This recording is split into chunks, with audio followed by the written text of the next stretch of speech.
Common types of factorization. In general, there are four main types of factorization. These main types of factorization depends on the number of terms that we have. So for the first type, it will be any number of terms. When there is any number of terms, we must always remember to check for common factors.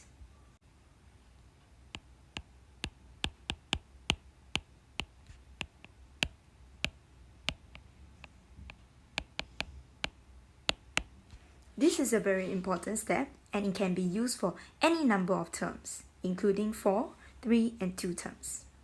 Now the next type will be 4 terms. For example, we will have the question 3xy plus 6y minus 5x minus 10. What can we do? There are 4 different terms down here, so what we usually do is we'll try to do grouping. We'll look at 2 terms each together and we'll see if there is a common factor. So in this case, we'll do a grouping. From each small groups, try to take a look at the common factors that they share. So in this case, we will have the common factor 3y and we'll get x plus 2. Remember that if we have the factor x plus 2 over here, we will try to get another similar factor with x plus 2 at the back from negative 5x minus 10. So if we were to take positive 5 as our common factor, we will get x, negative x, and negative 2. However, this portion over here does not give me the same sign as x plus 2. So instead of doing this, we should take out a negative number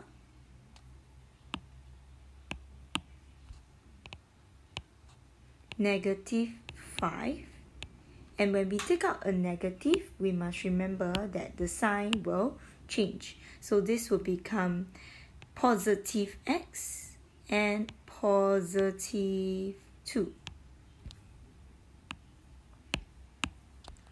Now that we have common factors, so we will have the factor x plus 2 being the common one. We'll write it only one time. And we have the remaining factor 3y minus 5. Next, we'll look at those with 3 terms. Now 3 terms usually involves terms such as, for example, for x squared minus 9x plus 5. So usually there will be a x squared term, a x term, and a constant term. It can also come in different form of the letters, for example 4y squared minus 9y plus 5, or even a mixture of different letters as well. So in this case, when we have 3 terms, what do? We will use the cross method, or you can use your calculator to help you. But a little bit of working will help you in understanding it better. So how do we go about doing this? So we will draw our cross first. So in our cross method, over at the left hand side, we'll do a multiplication, and over at the right hand side, we'll do a addition. So we'll start with the first term, which is 4x squared. So this will be 4x squared. What times what can give me a 4x squared? For example, I'm going to do a trial and error. So for example, some of the students, maybe they'll say, oh, I can start with a 2x times a 2x. Let's try whether would it work. Okay, and what do we have over on the other side? What are we going to consider next? We're going to consider the constant term 5. What times what can give me 5? So in this case, maybe I'll have an easy one, 5 times 1. Now when I cross, I'll have 2x times 5, that gives me 10x. And 2 times x, that gives me 2x. However, does that give me negative 9x over here? I have to do addition over on the right hand column.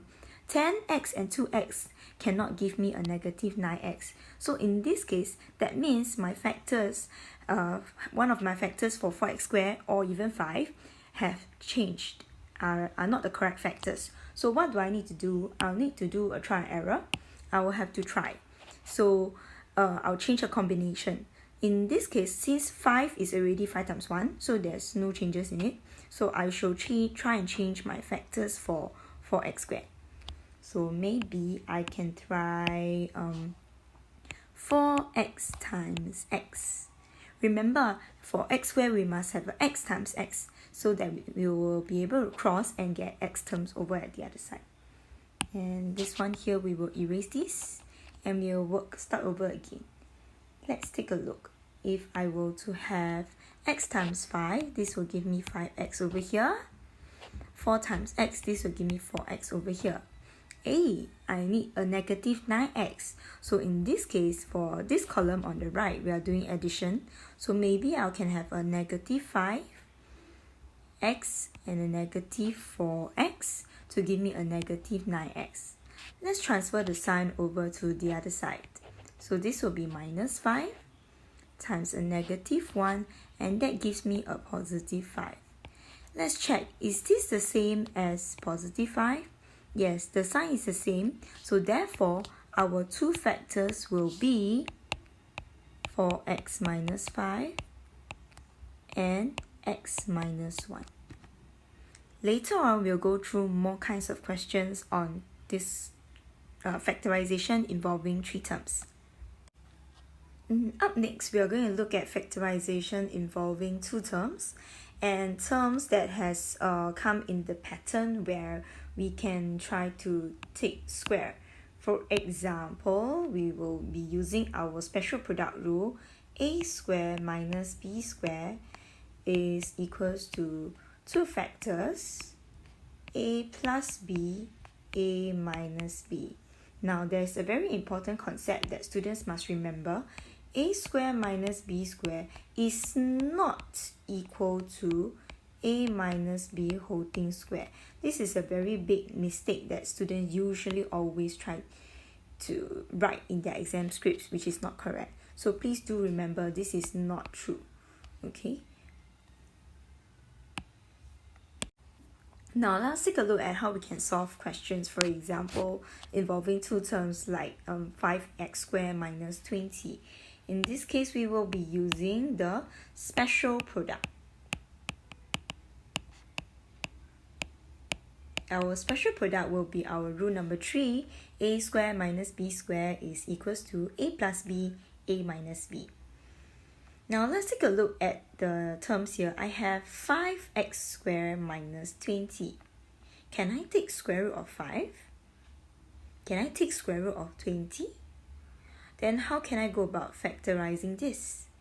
Remember, our very first step, we should always check for common factors. So firstly, we will factorize out a common factor, which is 5. And we will get x squared minus 4. Now, how can we further factorize this expression? So we will keep our 5 and x squared, but we will have to do something to 4. What is 4? 4 is actually 2 squared. Now this will fall into the pattern for the algebraic special product a squared minus b squared, and for our case we will have x squared minus 2 squared, and we will have 2 factors. We'll keep 5, do not throw it away. We have 2 factors and 2 different signs, 1 plus 1 minus.